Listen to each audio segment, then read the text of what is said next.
stepping up safety. That we understand that no one's exempt from this happening. See how Irving Police are helping members of churches and other places of worship following recent deadly violence in our state.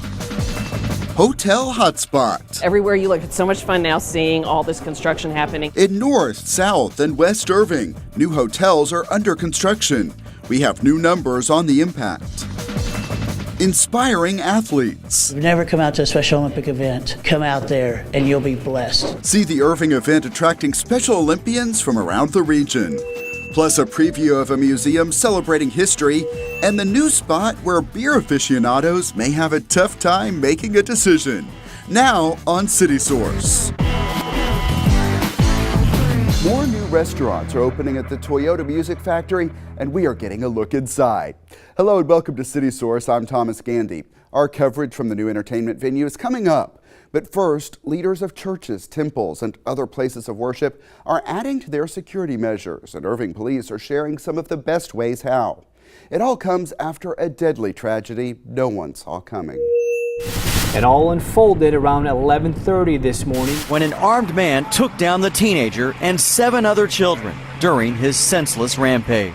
The November 2017 deadly shooting at a small church in Sutherland Springs, Texas, sparked grief, prayers, and outrage. When receiving that news, it was just, of course, devastation. The tragedy also brought about many questions, including here in Irving. You take a step back and you start to think incidents like these can happen anywhere. What am I doing within my community to ensure that when such an incident occurs, how do I ensure the safety of everyone? Leaders at many places of worship directed questions to Irving Police. Because of recent events, specifically the Sutherland Springs church shooting, we've been inundated with a lot of requests through different worship centers, churches. It's sparking a little bit of fear. We have to make sure that we understand that no one's exempt from this happening. In response, the department is hosting this worship center safety seminar at the Irving Arts Center. You can see it is packed. Leaders seem eager to learn how to protect their congregations. And we just want to make sure that we put everybody's fear to rest and that we educate them, we give them a response plan, we prepare them as best as we can. It doesn't discriminate. Gender doesn't discriminate. Young, older, it doesn't discriminate. During the seminar, Sergeant Joe Palomar explains how to identify suspicious activity and offers some options for responding. Pick a specific designated program which has been established for a while and proven. There's several. He explains that the most important thing is making a choice, thinking about possibilities in advance. Some practical advice. You find yourself in a worship center, perhaps in chairs like this. Sure. Something happens. What do you do?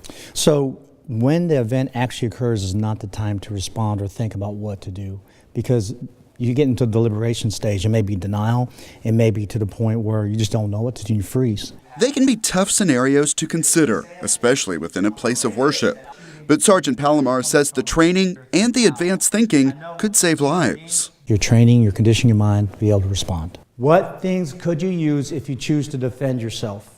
Some churches are already taking measures. We do walk the hallways. We have people stationed inside of our worship center. So we have taken some steps to prepare, but events like this is going to take us to that next level. For places of worship participating in this seminar, Irving Police are offering follow-ups, site visits to identify potential security issues. Just to make sure they have their locks in place, their windows in place, their practices, policies, making sure they have attendants in the parking lot, in the foyer, ushers, and again, they all play a part in this team effort of being safer in the worship center. Bushes. If you have bushes around your worship center, should be no higher than 3 feet. They are welcome ideas for the congregations represented here. There's a situation that happened down in South Texas, and we're very concerned about things that are happening, so we want to be on top of that. So I think this is a very good way that the city of Irving has initiated and the police department has initiated for everyone to learn about what is the best and what is the best safety for their members. We need to make sure that we are in sync with our local officials to make sure that we can do everything possible to make sure our campus is safe. Safer worship centers that make for safer communities. Irving Police last offered that training in 2010. In response to high interest, the department expects to offer the course again, though no dates are set. Catch up on any police stories you may have missed. Look for the Irving Police playlist on our YouTube channel. That's youtube.com/the City of Irving. A town hall meeting for District 5 is set for Monday, February 19th at 6:30 p.m. at Lee Park Recreation Center. The city's Road to the Future initiative and the Master Plan for Parks will be among the topics covered. The town hall meeting is open to everyone. For residents interested in becoming a candidate for City Council, this is the time to act. Candidate packets are available in the City Secretary's office at City Hall and online at cityofirving.org. This year, places 4, 6, and 8 will be elected. Place 8 is at large, meaning candidates running for this position may reside anywhere in Irving. Places 4 and 6 are single-member districts. To qualify to run in those races, candidates must have lived in their respective district for at least 12 months prior to Election Day. The deadline to file to run for City Council is 5 p.m. on February 16th. Election Day is May 5th. The City Secretary's office can answer election questions. That number is 972-721-2493. Even more new restaurants are opening at the Toyota Music Factory, an entertainment and dining destination owned by the City of Irving. We got special access at Yard House, and it has an eye-catching attraction in the center of the restaurant. Check out our visit. It's the ribbon cutting to celebrate the opening of Yard House at the Toyota Music Factory. It's just a great addition to the Music Factory. First of all, the place is beautiful. The first thing all of these guests notice: look at the amazing assortment of beers they have. Right in the center of the restaurant, 130 beers on tap. Our bar is always the focus point. It is an honor and a privilege to have you here. Before this opening event with the Chamber of Commerce, we got an all-access look at Yard House, starting with the keg room. This is where we keep all of our draft beer. You know, most people are looking through the window. This is really the behind-the-scenes view. Absolutely. The room is kept at about 35 degrees, and all of these controls are designed to ensure quality. Each keg is stabilized to push all the beer through so it comes at the perfect pressure, and then you don't have all that excess foam, and it's carbonated very nicely. Outside the keg room, insulated pipes run across the ceiling. And it runs through here and then falls down into the tapping. So inside each one is about 10 lines. Some customers go big, seeming to know exactly which one is for them. For others, there are samplers. So we have a local 6, that's 6 of the Texas brews. And then we also create a traditional sampler. With so many choices, including dozens of specialty cocktails, This is a Mayan mule, it's a tequila take on a Moscow mule. bartenders are trained to not only learn the recipes, but also make recommendations based on what else customers like. Towards the end of the 8 days, you're pretty well set on kind of like being really familiarized with not only the beer tower, but all the recipes and everything. So right now, we are in the middle of everything. What's this? Sir, this is the trenches. This is the expo line. The restaurant offers about 110 items on its menu, made in this scratch kitchen. We got a closer look at some of the favorites. This is the Nashville chicken with pancakes, sweet potato pancakes. You said that's one of the most popular. That is the most popular. There are nonstop sports on TV and classic rock jamming inside. Outside, a view of construction equipment for now. I understand that it takes time to build something great. Everything looks like it's going to bring in a lot of foot traffic, so I'm definitely looking forward to that. It is an outlook shared by leaders back at this ribbon-cutting celebration. People here are looking forward to additional hotspots opening at the Music Factory. We have so much business travel, meetings and conventions, business travelers, some leisure travelers and bleisure, those who stay over the weekend. And this just brings a wealth of opportunity for them to have things to do off the clock in the evenings. They are looking for their workforce to have a place where they can come in, dine, experience the environment around them. An environment that includes a growing amount of entertainment, food, and many more beverage options. You can tell we stay busy with all of these grand openings at the Music Factory. Later on City Source, see the debut of top round roast beef. Restaurants, hotels, and all of the other attractions in Irving's hospitality industry make a big economic impact. The Convention and Visitors Bureau believes all of its numbers are only going to get better as more attractions debut. We were at the event celebrating the industry's success.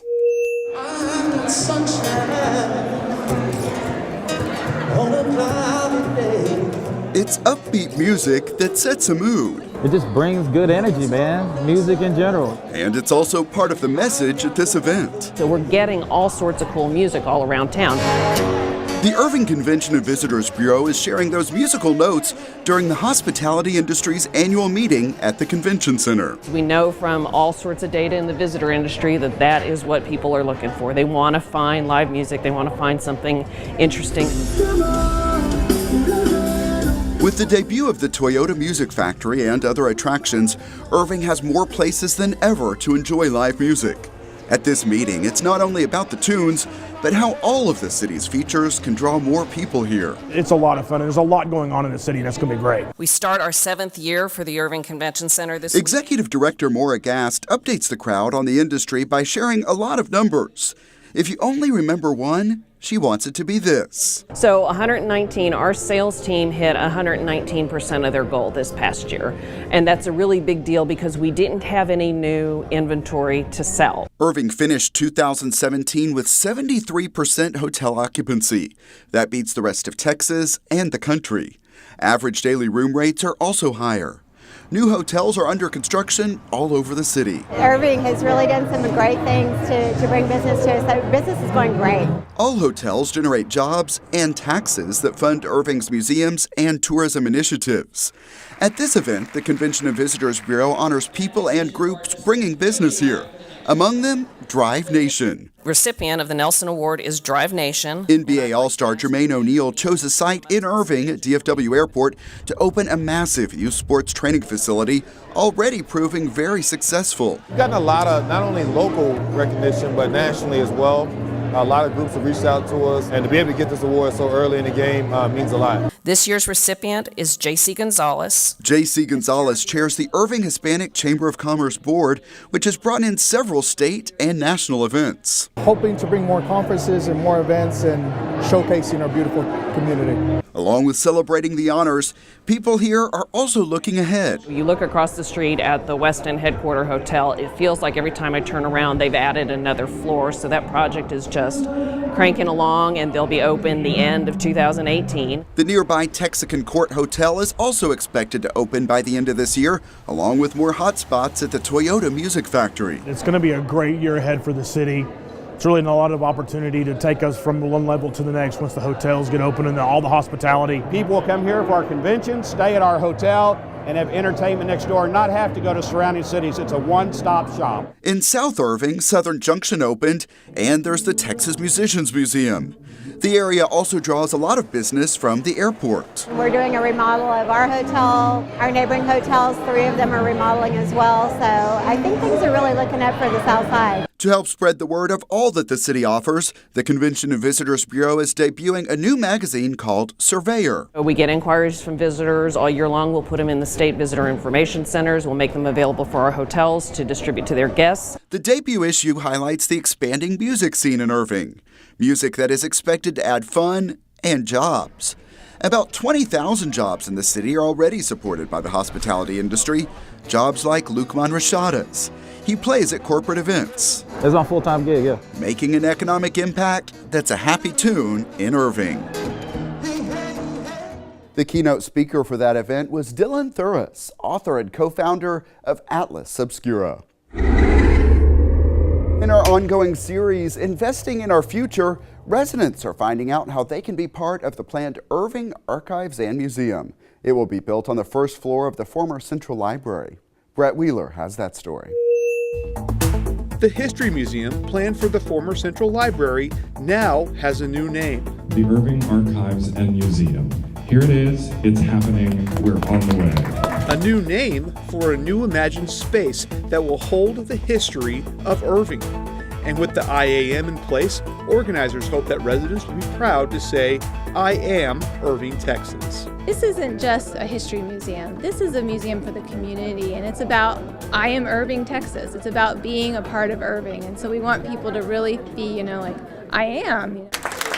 The Friends of the Museum held a public meeting where they gave guests a chance to view the space that will be home to the future museum. So the plan is that we will blow out that wall that faces the lobby space, and it will be a glass folding wall that will be open during the day. We're new to the Irving area and very excited to see that this is happening here so we can learn a little bit more about the place we've chosen to live. Kathleen and Michael Basuco moved here from Houston, and they say what they heard at the meeting helped them connect the dots on Irving's past and the exciting possibilities of this museum's future. It's exciting to have something like this so that visitors can come and experience it and hopefully learn a little bit more about what this community is about. A museum is just a room full of stuff until the community activates it. And this is such a remarkable community. It's really about the brave individuals who made great decisions. You know, I'm thinking about Jackie Townsell, I'm thinking about former mayors. And if you have great ideas and you have the bravery to stick to them and you work hard and implement them, you can really change the trajectory of a city. The archive storage space is going to be in this area. We're also going to have a permanent exhibition space. It's about 4,000 square feet.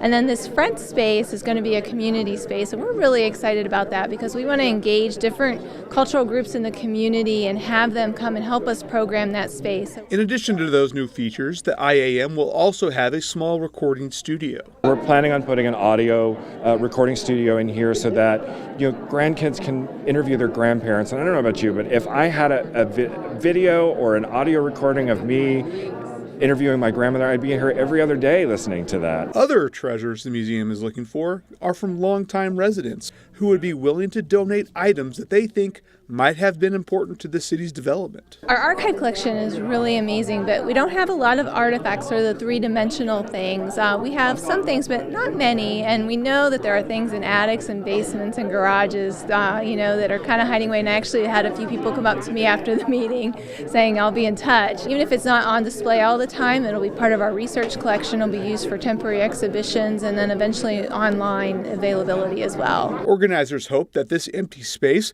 will be fully operational by spring of 2019. Brett Wheeler for CitySource. The City of Irving's Parks Department and American Red Cross are offering classes that can help people become certified as lifeguards. Several rounds of classes are coming up at the newly renovated North Lake Natatorium. This is archive video you're seeing here. The fee for the class is $150, but scholarships are available in some cases. See the full list of requirements and course dates at cityofirving.org/lifeguard. Irving's Special Olympics basketball tournament always draws a lot of interest as determined players do their best on the court. Brett heard from some of the athletes and fans. The players are pumped. 2018 Irving Classic. The fans are ready to cheer. And the team is ready for competition. That's right, get your popcorn ready because these special athletes came to play. I want to win. Win, lose, or draw, these athletes' hoop dreams became reality at Irving's annual Special Olympic basketball tournament held at Lively Youth Center. We have our annual Irving Special Olympics Classic that started probably about 10, 12 years ago, where we have teams come out from the Dallas area to start their basketball season off to get ready for area, which is in February. 42 teams from 28 different cities took part in this season's tournament, and watching these athletes hit the hardwood is nothing less than inspiring.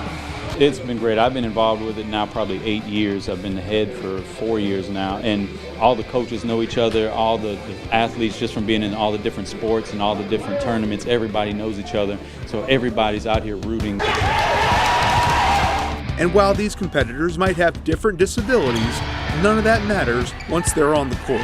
Our team and a lot of the teams, we run them like they're a high school program. They're doing suicides, they're doing sprints, they're doing stretches, they're doing laps, and it just gives them a part to be something. They're not treated any different. Just playing basketball and just have fun.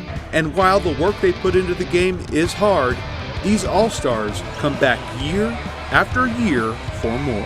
It's important because it helps kids and adults with intellectual disabilities enjoy sports they love while being at a Special Olympic level. Christian Aguilar has been competing in Special Olympics for the past 6 years, and while he might get winded going up and down the court, he knows his teammates and opponents have his back. Special Olympics is a very friendly place where competitors on the court are friends off the court, and that's what I love about Special Olympics. There are a lot of great things about this event, but the athletes here say if you look beyond the basket, you will find out what truly makes this event special. If you've never come out to a Special Olympic event, come out there and you'll be blessed. Just to see us athletes do what we do, you will be blessed. Trust me. Brett Wheeler for City Source. Volunteer lawyers, law students, and other partners are teaming up with the Dallas County District Attorney and County Clerk to help people who are legally entitled clear their names. The details are complex to explain here, so I'll point out that the Dallas County Clerk's website has the full details. Here's one example. A person might be arrested, but no charges may ultimately be filed. By having that person's record cleared, he or she may be able to more easily find work or pursue education. Registration for the county's Expunction Expo is available at the Irving Police Department as well as the Dallas County Clerk's office and website. People with questions can call 214-653-2905. The deadline is February 16th. Those eligible will be contacted. The City of Irving is making it easier for residents to sign up for notifications of emergencies and other timely topics. iAlert will send notifications via your preferred method, cell phone, home phone, text message, or even some other options. It will provide information in weather emergencies and news of unexpected road closures, missing persons, and more. Residents can now sign up by simply texting their zip code to 888-777. Sign up is also available at cityofirving.org/iAlert. Here's a way residents may be able to save on their property insurance. Last year's opening of Fire Station 12, a new fire training facility, along with other enhancements, helped the Irving Fire Department achieve the Insurance Services Office Class 1 designation. Residents can check with their insurance company for possible savings on premiums. Fewer than 100 cities have qualified for this elite rating. A letter from Fire Chief Conley is available on the city website, and it serves as the certification that your insurance company may request. Look for it at cityofirving.org. Now back to the Toyota Music Factory, where we visited for another grand opening. Take a look. We're celebrating the opening of Top Round Roast Beef, the first Texas location. Oh, the roast beef is so good. It is roasted here in-house for 10 hours a day. We use our own proprietary blend of spices, and then we cut it fresh to order. That's why we're chef-driven fast food. And it smells amazing in here, but I think it's another one of the great additions to the mix. We're starting to see all this stuff come together. So over the next weeks, we're going to see more and more, and the people are excited. We have been working on this location for 2 years now. So as soon as I took my first bite of a roast beef sandwich, I thought this would be the best in Texas. So I knew I had to bring it here. So I spent the last 2 years finding the perfect location, and Irving turned out to be that location for me. You want to have a meeting here with your business? Bring it. What I love with Top Round is that we also have something that isn't anywhere else in the Metroplex. So we're getting ready to introduce a new restaurant to not just to Irving, but to the Metroplex, and that's really important for us too. And we hope everybody loves it. We're excited to have them here in Irving. Looks like a good one to try, and watch all of our coverage from the city-owned entertainment venue on our Toyota Music Factory playlist. Find it at youtube.com/the City of Irving. Residents have a chance to dispose of unwanted chemicals and get some electronics recycled. Among the items accepted, aerosol sprays, automotive fluids, batteries, computers, fluorescent light bulbs, and paint. But TVs, construction debris, and some other items will not be accepted. Drop off the items at the Briery Municipal Complex, 128 North Briery Road, from 9 a.m. until 1 p.m. on February 24th. Keep in mind that vouchers are required, and they are available by calling 972-721-2232. And with that, it's time for our Pets of the Week. Here's Brett at the Animal Care Campus. Hello everyone, Brett Wheeler here with the Pets of the Week. We're here with a pair of puppies and Michael Whiteside to tell us about them. So Michael, tell us who we have here. This is Mary right here, and this is Cody. They're actually a bonded pair that were surrendered to us by their owner. Mary's about 6 years old. Cody's about 5.5 years old, and these two have been together for probably about 4 to 5 years, and their owner brought them in, so we want to make sure we get them adopted out together because they are a bonded pair. And Mary, she's the timid one of the group. Cody's, although he's being quite calm right now, he's kind of the life of the party usually.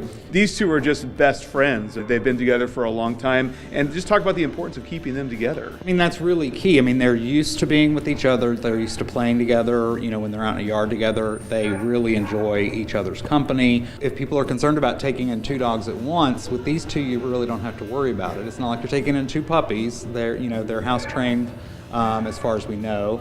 They play well together, they enjoy each other's company, and they're going to be great pets. All right, Michael, we have a big girl, Bibiana, here. Tell me a little about her. This is Bibiana. She was actually adopted from DFW Humane Society when she was about 8 weeks old. Then about a year and a half later, her owners returned her because they were moving and couldn't take her with them. When she first came into the shelter, you wouldn't be able to get this close to her. She was so scared and so stressed out. And she has come such a long way from what she looked like when she came back to the shelter. I couldn't even tell. Right now she seems so active, so eager to get out and do stuff. What sort of family setting do you think she'd do best in? Well, I know the family that returned her did have children, so she should be good with kids. I don't know about other pets because we don't really have any experience with that. But, it's definitely going to be somebody, I think she's definitely going to want a yard where she can run. I think she just wants a family to love her. All right, Michael, so you told me this dog's name, and I think it is absolutely fitting. We have Tank. Tell me about Tank. Yes, this is Tank. He's only about 9 months old. He is a Rottweiler Labrador mix, or Shepherd possibly, and he is all puppy. He's just a really, really big puppy. We have actually had him since he was about 2 months old, but he ended up somehow catching ringworm. But he's fully cleared of the ringworm. He's super smart. He knows sit. He just needs a little bit of manners training some, and just somebody that's going to kind of work with him on this energy that he's got. So, Michael, tell me about some exciting things that are going to be happening here at the Animal Care Campus as far as getting your pet taken care of. Yeah, right now it's February, but March, April is when we start seeing a lot of litters of puppies and kittens coming into the shelter. We always want to stress the importance of having your pet spayed or neutered to cut down on those numbers of litters. And just recently, City of Irving Animal Services and DFW Humane Society partnered for a free spay-neuter program for qualifying Irving residents. When they can come into the shelter, pick up a little postcard that'll let them use either TCAP or the Spay-Neuter Network, and get the surgery done for free. That's right. We're going to sound a little bit like Bob Barker here for a second. Make sure your animals are spayed or neutered. And so thank you so much for Michael for showing these great pets. Back to you, Thomas. All right. Thanks a lot, Brett. The Animal Care Campus is located at 4140 Valley View Lane. It is open Tuesday through Friday from 11 a.m. until 6 p.m. Then on Saturday, the hours are 10 a.m. until 5 p.m. Also, check out the websites you see on the screen. It's the Irving debut of a new event for foodies. Coverage of that next time on City Source. Also, we're back at the Toyota Music Factory for the opening of Gloria's Latin Cuisine and another restaurant. And we'll show you how this truck is making pothole repairs more efficient for the city's streets department. Those stories and more next time. Let us hear from you. Email us at ictn@cityofirving.org to let us know what you think. Also, subscribe to our YouTube channel at youtube.com/thecityofirving to be notified as soon as we upload new videos. We also appreciate it when you give us likes and comments. And that's it for this edition of City Source. We leave you now with some of the views around Irving Centennial Park. Thanks to everyone who is a part of this one, and thank you for watching. We'll see you next time.